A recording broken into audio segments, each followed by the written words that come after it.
जन्नत की हुए जो थी उसकी तक बात नहीं होगी होगी, नए हिसाब की बात, पर्दे की भी बात होगी वगैरह वगैरह। ये चलते हैं अर्जुन के पास, उसके पहले सब्सक्राइब कर लें, सब्सक्राइब करके साथ साथ आप क्या डिस्क्रिप्शन में जाके हमें फॉलो और सपोर्ट भी करें।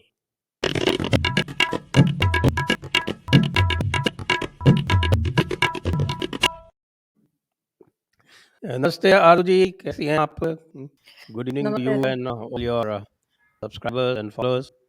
नमस्ते sir and thank you so much for inviting me. तो पहले तो आपको पूरों का सरदार बनाया, उस पे आपने एतराज जाहिर किया और उसके बाद अब जो है आप क्या बोल रहे हैं कि बिना पर्दे के आप साजिद रशीदी साहब का इंटरव्यू फिर से कर लेती हैं। ये तो मुझे लगता है कि आप तो ऊपर फतवा जारी होने वाला है, कहाँ से जारी होगी ये मैं नहीं कह सकता।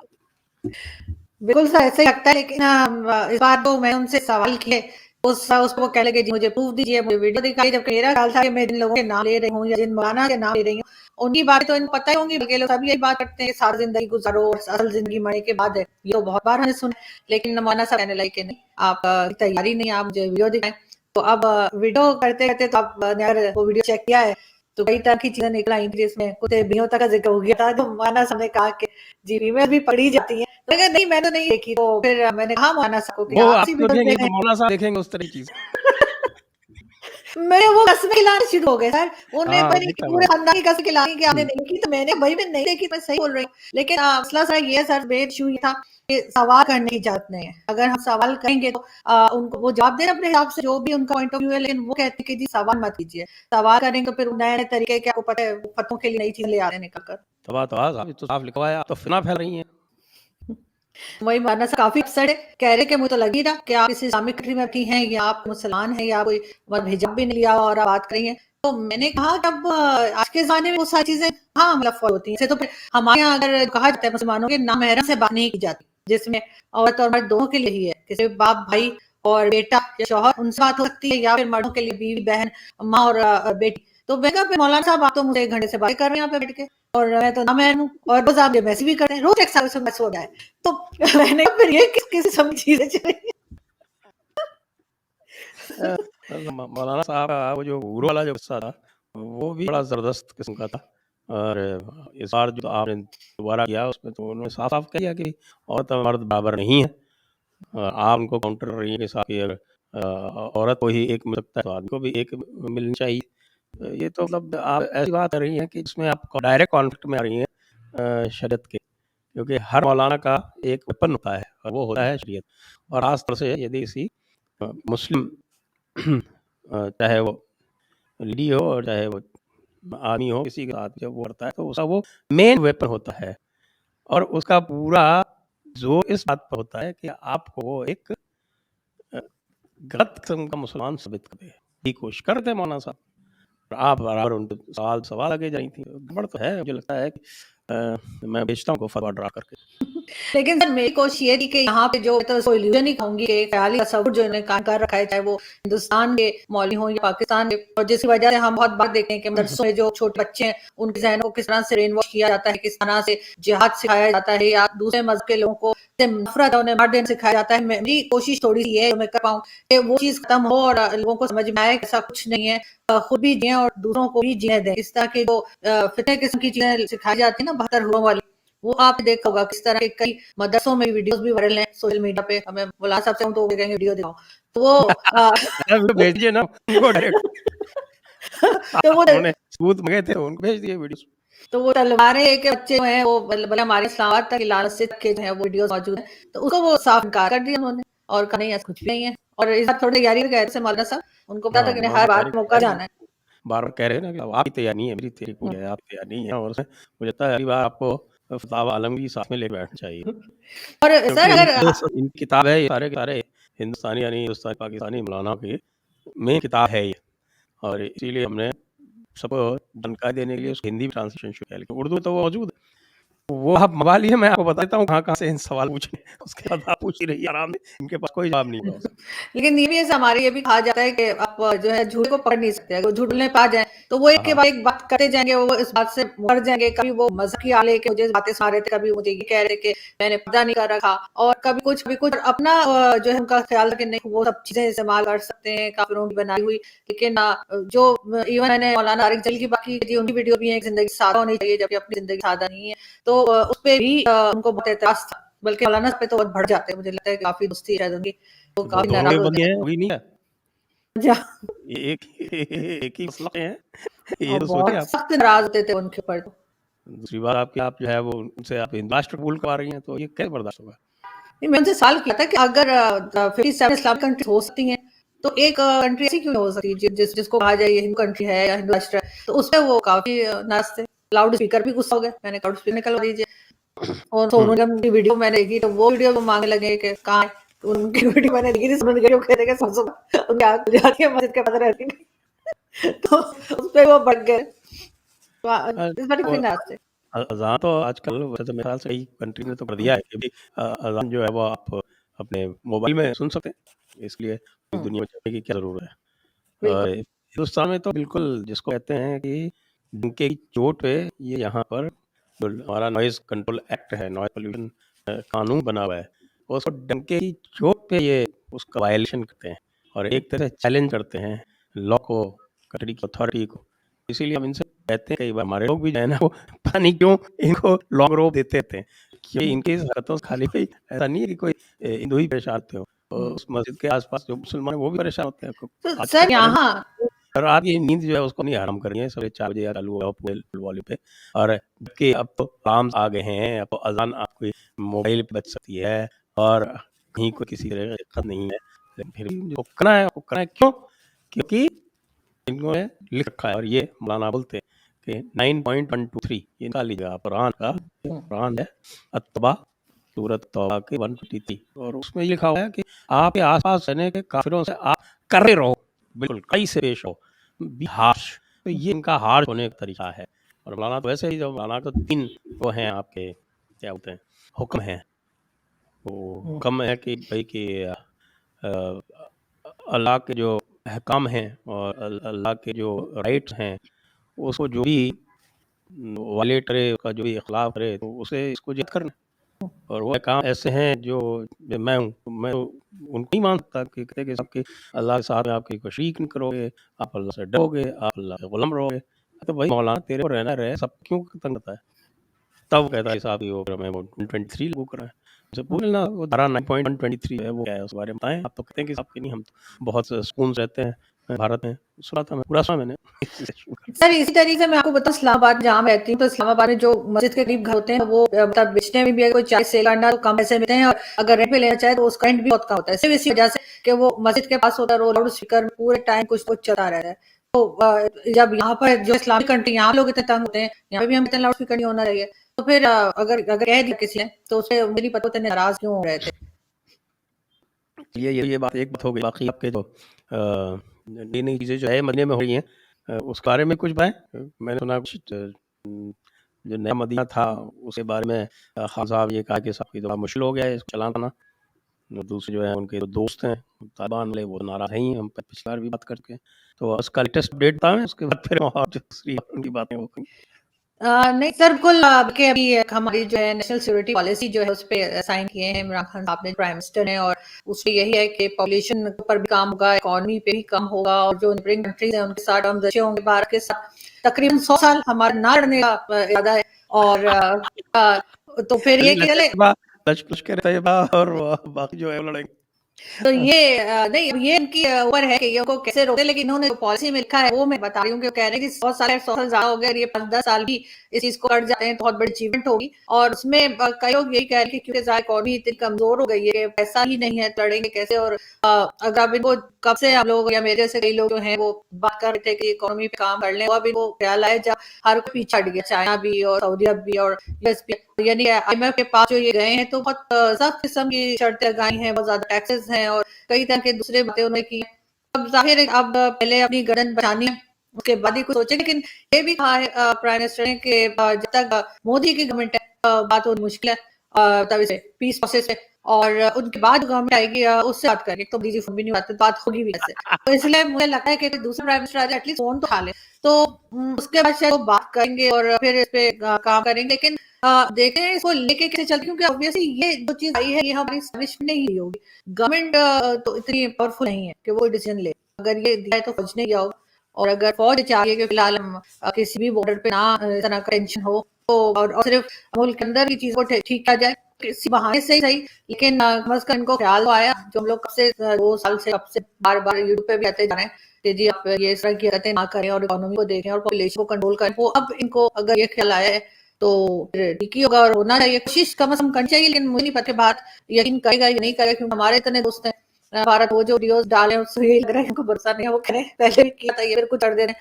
लेकिन वो जो आप कह रहे हैं वो लश्कर है तैयबा और ये वो पता क्या क्या, तो उनको कंट्रोल करने के लिए मुश्किल है। क्या बोलते हैं वो ट्राई है ना, क्या हिजब और जैश, हिजबुल जी हिजब जैश और ईटी, तीनों का क्या होगा फिर? दूसरी बात ये है कि इस गज़वा हिंद बारे में क्या लिखा हुआ है, कुछ है सिक्योरिटी पॉलिसी में कि गज़वा हिंद का क्या होगा? नहीं, जब ये कह रहे कि लड़ना ही नहीं है तो फिर गज़वा हिंद भी रह गया, बल्कि ज़रा हमेशा बड़े परेशान हुए ना, तो कोई डस बना लिया गज़वा हिंद उनके पीछे आ रही बार-बार, उनके स्टेटमेंट्स आ रहे थे बार-बार, हम छोड़ेंगे नहीं। अब मुझे समझदारी क्या करने का इरादा है। साथ ही अभी शाहमूद कुरैशी साहब जो हमारे फॉरेन मिनिस्टर हैं, तो स्पेन के विजिट पे थे, तो उन्होंने वहाँ पे कश्मीर का नाम नहीं लिया, जबकि पहले तो ये कहते थे हम हर जगह जाके कश्मीर की बात करेंगे। तो अब उन्होंने नहीं लिया नाम, तो इसका मतलब है थोड़ा-सा कश्मीर को साइड पे करके और ट्रेड ओपन करने की बात की जा रही है भारत के साथ। ट्रेड ओपन हो और इस तरह की चीजें, तो देखते हैं क्या करते हैं। नए साल में उन्होंने स्टेटमेंट्स तो अच्छी दी, लेकिन स्टेटमेंट से ज्यादा एक्शन काउंट होगा कि क्या एक्शन में क्या करते हैं। बात ठीक है, इन्होंने अफगानिस्तान को रिलीफ मटीरियल तक तो जाने नहीं दिया, इसके लिए इंडिया को फिर ईरान के थ्रू रिलीफ मटीरियल भेजना पड़ रहा है। और कहने को जो है अफगानिस्तान के ये दोस्त हैं और बाकी ट्रेड भी तो नॉर्मलाइज करी है, लेकिन रिलीफ मटीरियल नहीं भेजने दे सकते। तो सर हो सकता है इस गलती से उन्होंने सीखा हो, इसलिए कि वो खेलना हो कि ईरान के जरिए भी जो है वो भारत जीत सकता है। तो हमको लगा होगा कैसा हो कि सारे काम ही जो है वो ईरान के थ्रू हो रहे हैं, और फिर इनकी जो एक इम्पोर्टेंस है इस रीजन में वो पाकिस्तान की यही है कि जिस जगह पर है वहां से अफगानिस्तान का बॉर्डर भी लगता है और ईरान और चाइना, तो फिर ये थोड़े मतलब साइड हो जाएंगे। अगर हर चीज ईरान ने ली तो हम क्या करेंगे। तो हो सकता है ये ख्याल आया हो उस बात की वजह से, ये गलती इनको समझ में आ गई हो, विश समझ आ गई हो। क्योंकि वैसे तो हमारे यहाँ रिवाज नहीं है अपनी गलतियों से सीखने का, लेकिन फिर भी अगर इनको ये गलती लगी है और उनको लग रहा है कि ऐसा नहीं होना चाहिए था, और इंडिया को जो है वो जाने देना चाहिए सामान यहाँ से, और ना इजाजत देने की वजह से, यहाँ परमिशन होने की वजह से ईरान की तरफ से जा रहा है, अच्छा लग गया है। तो अगर ये गलती वो समझ में आ गई है तो बहुत अच्छी बात है। इसका तो मतलब है कि आगे इसे सब सीखेंगे और इस तरह के लंडन नहीं करेंगे। हाँ, ऐसा लगता है। तो सिक्योरिटी पॉलिसी में एक और बड़ा इंटरेस्टिंग जो मुझे था वो ये कहा इन्होंने कि हिंदुत्व जो है वो बड़ी एक खतरनाक चीज़ है, और पाकिस्तान का दुश्मन जो है वो हिंदुत्व है। और एक बड़ी इंटरेस्टिंग चीज़ है, मैं इसके ऊपर भी वीडियो किया 5 बजे, और वो ये था कि जो इमरान खान साहब बोलते हैं और हमारे यहाँ जो राहुल गांधी साहब बोलते हैं, उसमें बड़ा एका होता है, वो दोनों एक दूसरे को इको करते रहते हैं। अभी कुछ दिनों पहले राहुल गांधी साहब ने एक फिलॉसफी शुरू की, हिंदुइज्म और हिंदुत्व में फ़र्क है, और अब इमरान खान साहब कहें कि साहब कि हमारा दुश्मन हिंदुत्व है। तो ये जो दोनों में एक आपको दिख रहा है कि आइडेंटिटी ऑफ आइडियाज़, ये कैसे देखें आप? सर वैसे तो अगर राहुल गांधी ने कहा है तो उनकी बात तो मैं ऐसे कहूंगी कि वो इंडिया में रहते हैं और इंडियन हैं, और उनको ये चीज का पता होगा कि क्या होता है। ठीक है, हिंदुत्व हमारे तो किसी को पता नहीं, हमारे प्राइम मिनिस्टर से अगर आप उनसे पूछ लें तो वो बता नहीं पाएंगे कि क्या है। 99% पाकिस्तानी को ये नहीं पता कि ये है या अलग। मैंने उस पर 2-3 शोध भी किए इंडियंस को बिठा के, मुझे खुद को आज तक ठीक से समझ में नहीं आया तो किसको क्या बोलूं। मैं बस सारी लग रही जी जी जी जी वैसे क्या तो वो लेकिन मैं ये कह रही हूँ कि वो एक बार में सुन ले से या एक बार में पढ़ ले से समझने की चीज नहीं है। उसको आपको कई बार पढ़ना पड़ेगा, समझना पड़ेगा किसी से, और तब जाके कोई ये समझ पाएगा कि वो है क्या। तो हमारे तो किसी को पता कुछ नहीं है वो है क्या, और उसके बाद हम कहते हैं जी उसकी वजह से इंडिया पाकिस्तान के रिलेशन खराब है, उसकी वजह से इंडिया पाकिस्तान के जो आपस में जो है टर्म अच्छे नहीं हो रहे। और यही चीज मेरा ख्याल है कि हमारी पूरी पार्लियामेंटेरियन ना सिर्फ ये कि प्राइम मिनिस्टर, जितने मेंबर्स हैं पार्लियामेंट में, किसी को भी नहीं पता। और उसके बाद ये लोग इस तरह करते हैं। अगर राहुल गांधी कह रहे तो राहुल गांधी को कहना चाहिए कि ये तो सिर्फ पैसे तो दूंगी कि वो इंडियन है और हो सकता है उनको कुछ पता हो, उस पॉइंट ऑफ व्यू से कोई बात करें। पता उनको भी लेकिन नहीं है। वही बात तो ये पता उनको भी नहीं है। भाई ये तो फिर बड़ी अच्छी बात है अगर वो नहीं पता तो। इसलिए कि वो ये बात वही करेगा जिसको पता नहीं होगा, जिसको कुछ पता नहीं होगा ना, वो कहेगा बस इस वजह से जी। उसके बाद अच्छा अगर आप पूछ ले कि जी ऐसा क्यों, तो एग्जांपल दे दीजिए, हमें कुछ बता दीजिए आपको ऐसा क्यों लग रहा है, तो उधर जाके कहानी खत्म हो जाती है, फिर वो नहीं बता पाएंगे। तो इसी तरह से यहाँ पे भी यही बात कर देते, लेकिन अगर हमारी एस्टैब्लिशमेंट या हमारी फौज अगर ये चाहिए फिलहाल कोई टेंशन ना हो बॉर्डर पे और दोनों कंट्रीज में, तो फिर उनको समझ में आए या ना आए उससे कोई फर्क नहीं पड़ता, क्योंकि इमरान खान बहुत ज्यादा पावरफुल, बिल्कुल ही नहीं पावरफुल प्राइम मिनिस्टर है ही। और जिस तरह से अभी उन अपने पार्लियामेंटेरियन जो हैं, उनकी अपनी पार्टी के लोग हैं, जिस तरह से उनके साथ कर रहे हैं, जो डिफेंस मिनिस्टर हैं वो उनकी मीटिंग छोड़ चले गए थे। जब उन्हें पूछा कि आप ये मीटिंग छोड़ के चले गए, कहते नहीं तो सिगरेट पीने जाता। अब मतलब प्राइम मिनिस्टर बैठ के मीटिंग कर रहे हैं और बीच में मिनिस्टर उठकर सिगरेट पीने लगे, बहुत अजीब ही बात करते हैं, क्योंकि सबको पता था कि उनकी वहाँ पे उनके साथ कोई बहस हो रही थी दोनों के आपस में, और यहाँ तक प्राइम मिनिस्टर ने कहा था कि आपको मैं पसंद नहीं तो मैं किसी और को किसी दे देता हूँ। उसके बाद वो नाज होके जो थे अरवेज खान साहब, वो बाहर निकले, बाहर मीडिया में पकड़ लिया तो कहते हैं कि मैं सिगरेट ही नहीं गया था। तो अब ऐसी चीज में आप क्या बताएंगे, क्या चीजें ये लोग सीरियस हैं? इनको तो अभी अगर ये कह दिया जाए कि आपने जी ये जो है सिक्योरिटी पॉलिसी पर आपने साइन करना है और ये बात करनी है, तो सीए कर रहे हैं, हुआ तक भी ये नाम ले हैं, इन्होंने ये वर्ड जरूर सुन रखा है, लेकिन इनको पता नहीं कि ये क्या है और इसका मतलब क्या है। हाँ, वो मैं कई बार कहता हूँ कि भाई अगर आपने हम्म, अपनी तरफ से खुरानी कॉन्सेप्ट वॉर जो ब्रिगेडियर्स के कहा है उसको आपने अपना ऑफिशियल डॉक्यूमेंट बन रखा है, उसको आप आपकी जो नेशनल एकेडमी मिलिट्री एकेडमी है जो आपके स्कूल में है हैदराबाद के पास में, उसमें यदि वो कंपल्सरी कोड का हिस्सा है तो उसका जो है एक काउंटर डॉक्ट्रिन तो भारत को बनाना ही पड़ेगा। हम्म, ऐसा थोड़ी है कि आप हो कि साहब आप तो टोटल वॉर में एंगेज करेंगे और हम तो टेरर फैलाएंगे और हम तो नॉन कॉम्बेटेंट को भी साइकोलॉजिकली बिल्कुल उनको ओवर करेंगे। ये है उसके तब में पता नहीं आप पढ़ी नहीं पढ़ी, नहीं पढ़ी हो तो मैं पीडीएफ भेजता हूँ पढ़ेंगे उसको आप। और आप ये चाह रहे हैं कि सामने वाला काउंटर ना करे, हम जैसे चाहे वैसे करते रहे, काउंटर तो होगा ना। नहीं, इसे बिल्कुल काउंटर तो होगा, होना भी चाहिए, लेकिन वही वाली बात है कि हमें एक दूसरे को मौका तो देना पड़ेगा। वैसे तो एक दूसरे पर ट्रस्ट तो कोई नहीं और होना भी नहीं चाहिए, मेरा ख्याल है पाकिस्तान हिंदुस्तान एक दूसरे पर ट्रस्ट कर सकता है, लेकिन हाँ मौका जरूर देना चाहिए। अगर ये तरह की पॉलिसी लेकर आए हैं और बात करें, लेकिन साथ साथ वो वही वाली बात है ना कि वो हमारे बोला जाता है ना कि बकरी ने दूध दिया और साथ ही उसके अंदर महंगा भी कर दी ना कि वो बेकार हो गया। तो वही वाली बात है कि वो पॉलिसी भी लाए और उसके बाद कह रहे कि तक मोदी जी गवर्नमेंट है तब हम नहीं करेंगे, तो किस बात का इंतजार बना क्यों है, ये तो वही बैठेंगे वाली बात लेकर। हुई। आप देखा आप याद है ना वो मनीष अगर ये जो है कांग्रेस वाले गए थे पाकिस्तान में, और वहाँ पे एक प्रोग्राम में जो होस्ट थे उनसे कहा था कि वो आप हमारी सरकार ले आइए तो सारी चीज़ें ठीक हो जाएंगी। तो मुझे लगता है आपस में बातचीत करके तो नहीं बना लिया इन्होंने कि भाई हम राहुल गांधी की सरकार आने वाली है। यहाँ तो लोग कह रहे हैं कि राहुल गांधी की सरकार 2055 से पहले कोई चांस है नहीं, तो तब तक तो मुझे नहीं लगता कि राहुल गांधी साहब की भी 50 से ऊपर हो गई, और तब तो 80 लेकिन की हो सर जाएगी। और लेकिन इमरान सर खान साहब तो और बुजुर्ग हैं, वो पता नहीं रुखसत हो जाएंगे तब तक। तो ये कैसे काम चलेगा इसका? नहीं, मुझे नहीं लगता सर ऐसी कोई बात ये कर सकते, क्योंकि हिंदुस्तान में अफगानिस्तान में बहुत फर्क है, वहाँ पे तालिबान की हुकूमत हम ले आए थे, लेकिन यहाँ पर ऐसा पॉसिबल नहीं है और ना ही ऐसा सोचा जा सकता है। और हमारे तो इतना कोई सीरियसली इस बात को नहीं लेता। हाँ ये जरूर है पहले जब कांग्रेस की गवर्नमेंट थी तब पाकिस्तान के साथ टर्म्स काफी बेहतर थे और या बेहतर समझे जाते थे वो भी, लेकिन अभी भी जो नरेंद्र मोदी की गवर्नमेंट है उसके लिए जो बाहर अगर आप किसी गवर्नमेंट से बाहर निकल कर बात करें, इतना इतना कोई खास नेगेटिव नहीं बात कर रहे होंगे, लेकिन इमरान खान साहब तो अपनी कुर्सी जो है वो आजकल खतरे है और लगता नहीं कि वो दोबारा आएंगे, तो इसलिए काफी हर चीज तकरीबन उन्होंने खराब कर दिया, पासपोर्ट हो चाहे इकोनॉमी हो चाहे कोई चीज भी हो, तो इसलिए उनकी तो अपनी कुर्सी तरह में वो अगर बचाने चले गए कांग्रेस को, मतलब वो दोनों एक दूसरे को कैसे दो डूबने वाले एक दूसरे को कैसे बचा सकते हैं ये मुझे नहीं पता, लेकिन ये कि पाकिस्तान को फिलहाल यही करना चाहिए कि दूसरों की इंटरफेरेंस छोड़े, किसी और कंट्री में अपनी फिक्र करें, और अगर ये पॉलिसी लेकर आए हैं इसके ऊपर ये कुछ साल भी काम कर रहे हैं तो बहुत अच्छा है, क्योंकि पहले अपने आप को तो पाँव पे खड़ा करें, अपनी इकोनॉमी को खड़ा करें, अपनी गवर्नमेंट को तो चलाएं, उसके बाद बात करें कि क्या करना है इन्होंने और क्या नहीं करना है। और ये बड़ी अच्छी पॉजिटिव चीज मैं तो समझती हूँ कि अगर भारत के साथ टर्म्स अच्छे ट्रेड शुरू कर इस तरह की हरकतें ना करें कि जी अफगानिस्तान जाना है तो आप ईरान के थ्रू जा रहे हैं, क्योंकि ईरान से आगे बढ़ेगा और पाकिस्तान की इंपॉर्टेंस कम होती चली जाएगी अगर की यही हरकतें रही, इन्होंने इसी तरीके से बिहेव किया बच्चों जैसे हरकतें करते हैं कि नहीं यहाँ से ट्रक गुजर देंगे, उसके बाद ईरान का फायदा है अगर भारत ने ईरान का साथ दिया और अमेरिका भी इसी में खुश हो गया तो फिर इनका समय बिल्कुल ही काम खराब हो जाएगा, तो इनको थोड़ा सा सोच समझ के और मेच्योर तरीके से आगे बढ़ना होगा। जी जी, ये बिल्कुल ठीक है। मौलाना मौलाना साहब के लिए मेरे पास एक कोट आ गया है फतह आलमगीरी से, तो वो बड़ा अजीब किस्म का है, पता नहीं मुझे यहाँ पढ़ना चाहिए नहीं पढ़ना चाहिए, मौलाना साहब नाराज हो जाए। मैं आपको भेज दूंगा उसका जो लबलबा है, वो ये है कि अ, अगर आदमी औरत का आपस में रिलेशन हो जाए तो इमामुल मुस्लिमीन उसको खत्म कर देगा, लेकिन ये कहते हैं कि तहीनिया यानी होमोसेक्सुअलिटी का अगर हो तो उस पर ये लागू नहीं हुआ। ये इसकी मैं आपको बता दे रहा हूँ चैप्टर, ये है फतावा आलमगीरी, चैप्टर है किताबुल हदूद।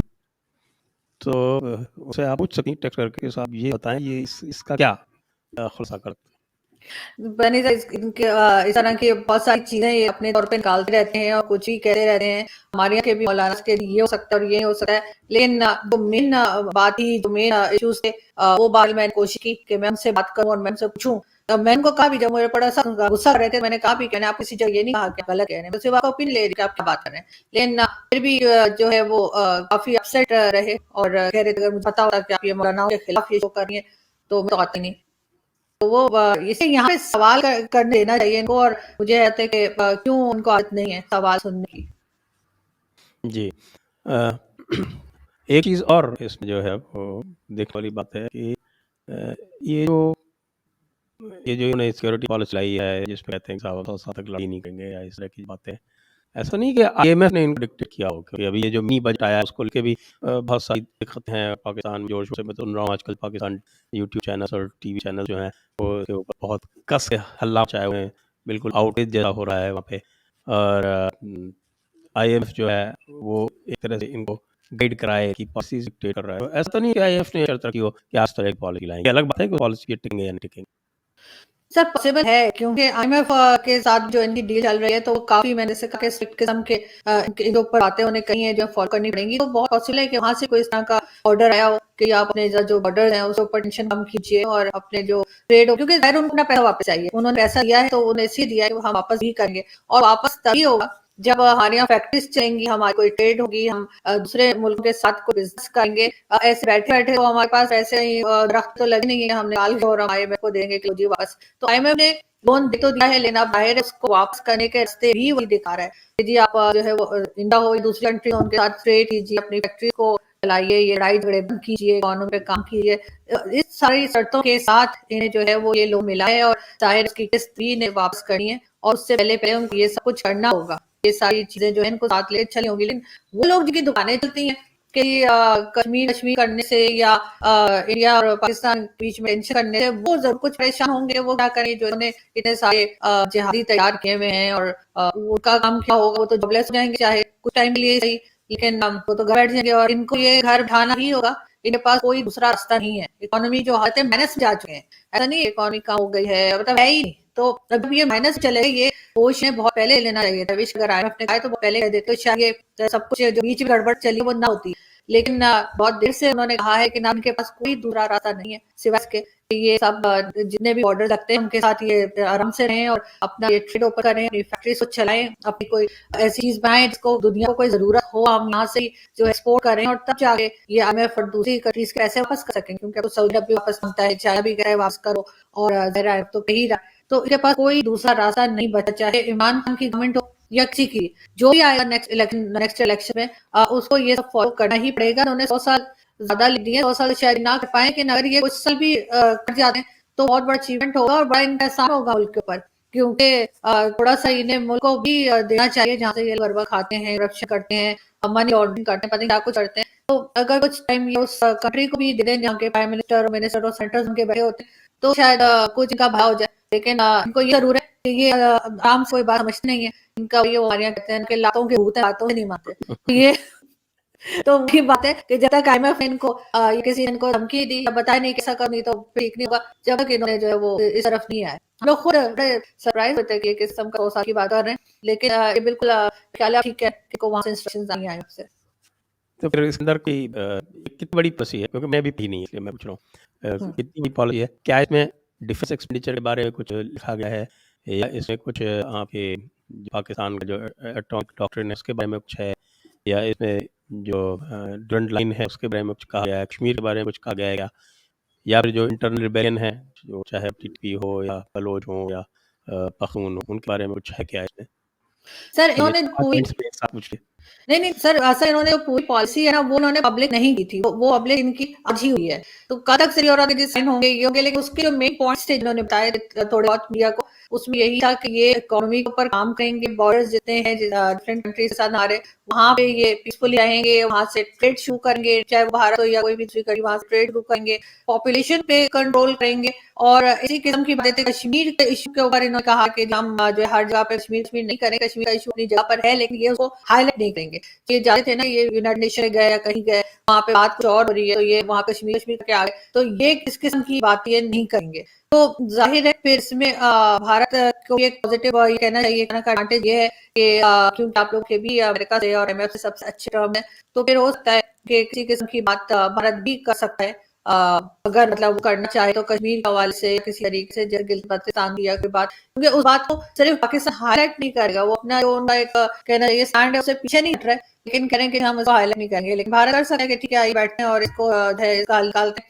साथ ही ट्रेड भी देखा जाए कि क्या-क्या हो सकता है यहाँ से और वहाँ, लेकिन ये है टोटली प्रेशर है इसमें बिल्कुल। और बाकी डिफेंस के अगर हवाले से बात करें या बाकी चीजें आप नहीं, तो वो अभी तक मैंने भी नजर नहीं गुजरी, मैंने नहीं किया, इसमें मैं कुछ कह नहीं पाऊंगी। लेकिन ये जरूर है कि जाहिर है कि डिफेंस बजट तो आप पास बजट ही ना हो तो फिर डिफेंस बजट ऑटोमेटिकली कम हो जा रहा है, उसको तो इनको करना ही है, जब पैसे ही नहीं है तो फिर ऐसे करेंगे। ये तो उस वक्त की सारी बातें ना कि वो जब पैसे हो हमारे पास, जब हम इकोनॉमी पे काम करेंगे और कुछ पैसा आ जाएगा उसके बाद देखेंगे। वो हमारे वो आसिफ अली जरदारी साहब है हमारे जो प्रेसिडेंट, तो हर चीज को जब कर जाते हैं तो कहते हैं कुरान हदीस है नहीं, वो कर नहीं सकता। तो इसी तरीके से पॉलिसी भी है कि पहले आ जाएंगे फिर देखेंगे क्या बोला हुआ फेंकेंगे उसमें क्या बात, लेकिन अभी फिलहाल जो है ना वो हम बिल्कुल सुरे में और हमारा कोई ऐसा इरादा नहीं है। अभी अभी कैसे पैसे नहीं है ना, अभी हमसे बद्दुआ से काम चलाएंगे। आपको याद होगा कि खाने में कोरोना जब आया था तो हमारे मौलवी जो है वो बद्दुआ दिया करते थे, उनकी बायदा वीडियोस उनकी भी है, वो मौलाना साहब थे मुझे कितने दिखाओ, तो वो उससे वो कहते कि जी कोरोना जो है स्क्रोक है मोदी की तरफ मोड़ दे और ये कर दे, इस किस्म की वीडियोस भी मैंने देखी है। और अभी मैंने कहा मौलाना साहब वो तो कहते हैं आप ऐसी कह रही मुझे वीडियो देखें, तो अब फिलहाल हम जैसे ना वो हाथ आके दुआ काम चलेंगे और हमारे अभी लड़ने वड़ने के लिए पैसे नहीं है। नहीं, ये आपने बात बिल्कुल दुरुस्त फरमाई। बाकी अभी तो मुझे लगा है कि काफ़ी प्रॉब्लम कराची में भी आ रही है, कि देख रहा वीडियो जिस पर कराची वाले कहते हैं कि आपकी एक कराची में जहाँ से सारा आपका 50% से ऊपर जो टैक्स आता सारा वहाँ ये हालात इतने ख़राब हैं कि लगता है कि इकोनॉमी को अगर रिस्क कर रहा है तो फिर कराची के हालात सुधारने पड़ेंगे आपको। बिल्कुल ज़ाहिर है मेन हमारी सिटी है वो कराची है। और अभी बल्कि कुछ दिन पहले 2-4 दिन पहले प्राइम मिनिस्टर ने कहा कि तकरीबन 3 मंथ्स उन्होंने कहा 3 महीने बाद उन्होंने कहा कि हम लोग जो है ना वो इकोनॉमी पे कंट्रोल कर लेंगे, पावरफुल इकोनॉमी हो जाएगी। तो उस पे हर एक दोस्त ट्विटर पे उन्होंने कहा मतलब है कि तैयारी कर लो, क्योंकि जिस वक्त इमरान खान साहब किसी चीज का स्टेटमेंट देते हैं वो इसका और बेड़ा हो जा रहा है। उन्होंने कहा है कि मैं पासपोर्ट की करवा दूंगा पाकिस्तान के। पासपोर्ट है वो आप देख सकते हैं कि 4th नंबर पे, फर्स्ट पासपोर्ट लिस्ट में 4th नंबर पे आ गया। अगर खान साहब ऐसे काम करते रहे शायद नंबर 1 भी आ जाएगा। तो इसी तरीके से उन्होंने कहा कि जी 3 महीने के बाद जो है वो इकोनॉमी हमारी जो है वो ग्रो कर जाएगी और हम बड़ा जबरदस्त स्ट्रॉन्ग इकोनॉमी वाली कंट्री बनेंगे। तो लोग कह रहे हैं सब लोग तैयार हो, पता नहीं क्या होने जा रहा है। लेकिन जो मेन सिटी है कराची, कोर्स बिजनेस सिटी भी हमारी वही है और हमारा अभी तो सी पोर्ट वगैरह सब कुछ वहीं का चल रहा है। काफी वहाँ पे भी लोगों के सुनी रहती हूँ, देखती रहती हूँ कि काफी परेशान है और बिजनेस वगैरह ठीक नहीं चला है। लेकिन उसमें ये अब इस तरह की चीजें ये रोकेंगे, चाहे ये बॉर्डर डिस्प्यूट हो या किसी के साथ लड़ाई झगड़े से रोकेंगे और वाकई ये सोचेंगे कि हमें सिर्फ इकोनॉमी पे काम करना है। क्योंकि अगर किसी के पास पैसा ना हो, कोई कंट्री हो या आम आदमी हो, तो कोई बात सुनता भी नहीं है। इन्होंने अगर किसी को अपनी बात सुनानी है या किसी भी इशू से रिलेटेड हो, इनको पहले इकोनॉमी ही अपनी स्ट्रॉन्ग करनी पड़ेगी, वरना तो जहां जाएंगे वही समझे शख्स मांगने आ गए, वो एक अलग इशू चल रहा होता है। इसलिए इकोनॉमी बहुत स्ट्रांगली काम करना पड़ेगा। हाँ जी, तो अब ऐसा करते हैं कि अब चलते हैं, सवाल काफ़ी आ गए लोगों के, तो सवालों को ले लेते हैं। और उससे पहले मैं सभी से रिक्वेस्ट करूँगा कि आप हमारे वीडियो को शेयर करें, लाइक करें और सब्सक्राइब लोगों ने नहीं किया है वो सब्सक्राइब भी करें और हमारे डिस्क्रिप्शन में जाके हमें फॉलो करें और हमें सपोर्ट करें। Press the line on YouTube and don't miss another update.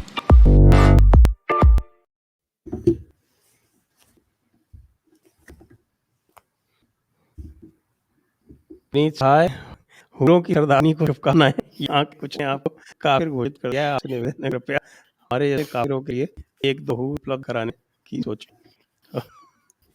मैं क्या बोलूं? नो कमेंट्स कीजिए, कोई बात नहीं, चलते हैं।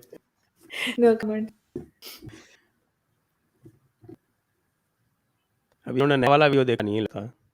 B alive Islam Mecca Medina के लिए डैन गिब्सन को सुने। हाँ जी, मैं तो सुनता रहता हूँ। नेक्स्ट सच वाला जी पार्ट 2, डोंकी एक्सपोर्ट चाइना बंद कर दिया क्या? हाँ, दैट्स अ गुड क्वेश्चन। नहीं मुझे नहीं लगता कि बंद कर दिया, लेकिन अभी काफी दिन से न्यूज नहीं आई, बाकी न्यूज नहीं ज्यादा है, वो भी ख्याल कहीं पीछे चली गई होगी न्यूज। वैसे इसमें भी है कि अगर रिलेशन नॉर्मलाइज हो जाए तो पाकिस्तान यहाँ क्या एक्सपोर्ट करेगा? सर फैक्ट्रीज ओपन होंगी तो कई चीजें हो सकती हैं, क्योंकि तो हमारी फैक्ट्री नहीं चल रही ना, प्रॉब्लम ये है।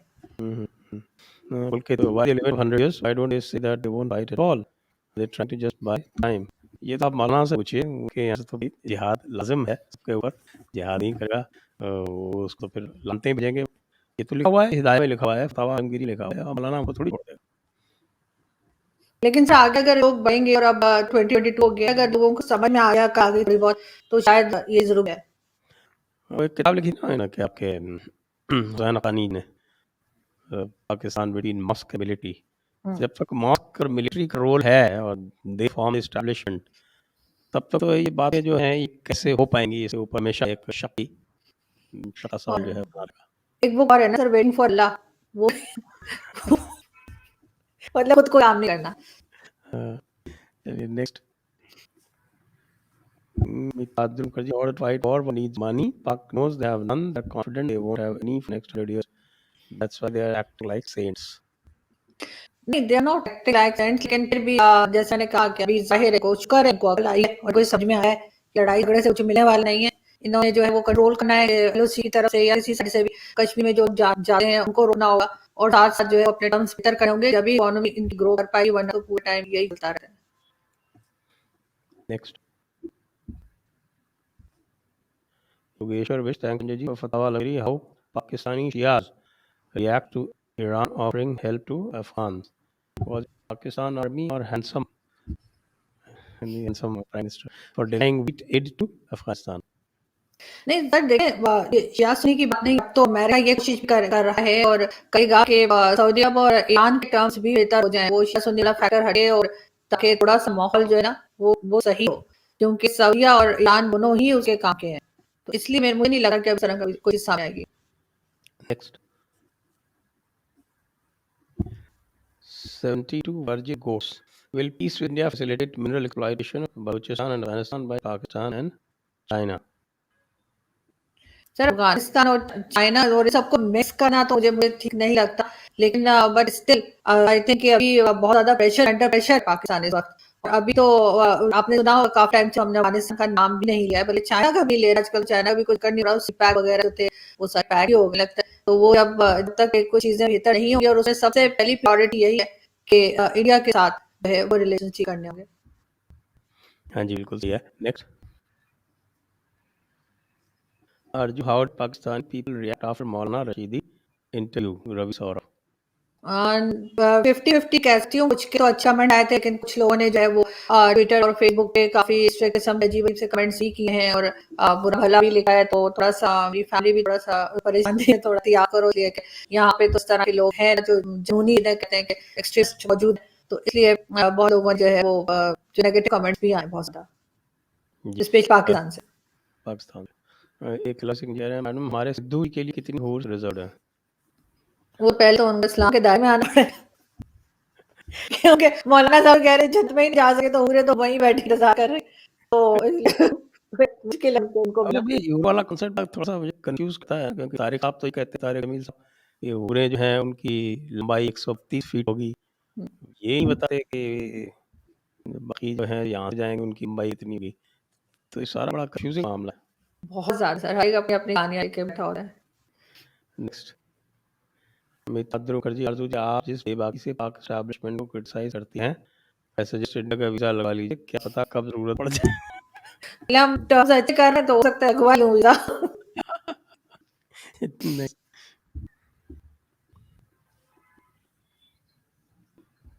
अरिंदम सरकार, प्रणाम गुरु जी, आरजू जी प्रणाम। पाकिस्तान की हुबारा बस्टर्ड कार के साथ में नाबालिग लड़कियों को लेकर जो काला धरा होता है, उसमें पाकिस्तान का कोई बात क्यों नहीं करता? मुझे नहीं पता, पाकिस्तान में बहुत सारे ऐसे टॉपिक्स हैं जिस पे बात कर नहीं करते लोग, और बहुत बार ऐसा होता है कि लोगों को मालूम ही नहीं होता, डिटेल्स नहीं होती, चीजें नॉलेज नहीं होती है, कुछ शायद इस वजह से भी बात नहीं की जाती, और बहुत सारी चीजें ऐसी हैं जिसको वैसे ही लोग सोचते हैं कि कोई प्रॉब्लम ही ना हो जाए, इस वजह से भी बात नहीं करते। नेक्स्ट। ललित मुगले, मौलाना पीएचडी कर रहे हैं, आप टॉप नहीं पूछा किस टॉपिक उन्होंने किया, किस पीएचडी कर रहे हैं? मुझे वो ऑलरेडी वो एक घंटे से ज्यादा का गया था, मैं पहले टाइम देख के परेशान थी कि इस तरीके से रहूं। अच्छा, नेक्स्ट टाइम आएंगे वो, मुझे लगा फिर आएंगे कुछ टाइम के बाद। Where are you inviting Malala to your show counter with the Fatah Al-Ghiri बस मैं तो ऐसे मेरे को ब्लॉक रखा लेने ट्विटर पे। ट्विटर तो मैं भी ब्लॉक हूँ। ट्विटर तो उन्होंने मुझे भी नहीं तब ट्विटर उन्होंने प्राइवेसी सेटिंग में रखा है, खुदा जाने क्यों बना रखा है, कि इतना प्राइवेसी सेटिंग की क्या जरूरत थी। लेकिन आपने सर व्हाट्सएप पे कांटेक्ट कर सकते हैं, उसको बुलाइए उनको। चलिए करता हूँ, क्योंकि रामदेव भी काफी झूठ बोला उन्होंने, वो पूरा पूरा जजमेंट जिसको कोट कर रहे हैं वो बिल्कुल गलत बोला उसमें। ये सवाल आ गया क्या अगर इनको 100 साल जंग नहीं करनी तो दिल्ली पठानकोट श्रीनगर में आईईडी कौन रखेगा? पता नहीं, तो हमें पहले भी नहीं पता कौन जाता अभी, क्योंकि ये नहीं करनी चाहिए इन्होंने। लेकिन वो जो नॉन स्टेट एक्टर्स कहलाते हैं वो तो आराम से बैठे ना, वो तो इन्होंने उनको रोकना होगा। ये इनके ऊपर है कि उनको ये ऐसे मेन चैलेंज जो है वो पाकिस्तान के लिए यही है कि जिस किस्म के जिहादी जो यहाँ पे हैं, जो खुद ही कहते हैं जी नॉन स्टेट एक्टर्स हैं, ये बात मैं नहीं कह रही, यहाँ के लोग कहते हैं, यहाँ के एस्टैब्लिशमेंट, यहाँ की गवर्नमेंट कहते हैं, उसको रोकना इनके सबसे बड़ा चैलेंज है। चलिए इसके साथ सेशन पूरा हो रहा है। आपको बहुत बहुत धन्यवाद, शुक्रिया, और आप सभी को, हमारे व्यूअर्स को, सबको thank you so much. Good night from here and good luck. Press the bell icon on YouTube and don't miss another update.